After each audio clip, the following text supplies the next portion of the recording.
তাহলে সব কিছু অবৈধ করে দিতে হবে, বিগত সরকারের সমস্ত কিছুকে অবৈধ ঘোষণা করতে হবে। মাননীয় স্পিকার, কার্যপ্রণালী বিধির 274 ধারায় আমাকে ব্যক্তিগতভাবে উদ্ধৃতি দিয়ে একটা অসত্য মন্তব্য করা হয়েছে, যার পরিপ্রেক্ষিতে আজকে আমি এখানে দাঁড়িয়েছি। আমি শুধু এই কথাটি বলতে চাই যে যদি অবৈধ নির্বাচনের অবৈধ দাবিদার আমি হয়ে থাকতাম, তাহলে ওই সময় বাংলাদেশের সর্বোচ্চ আদালত সুপ্রিম কোর্টের আপিলেট ডিভিশনের 7 জন বিচারপতির বেঞ্চে আমার রায়টিকে বহাল রাখা হয়েছিল, যেই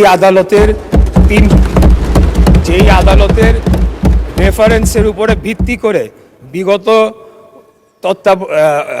অন্তর্বর্তীকালীন সরকার শপথ গ্রহণ করেছিল। সেই সরকারে আমাদের মাননীয় আজকে যিনি সংসদ সদস্য মন্তব্য করেছেন, তিনিও শপথ নিয়েছিলেন।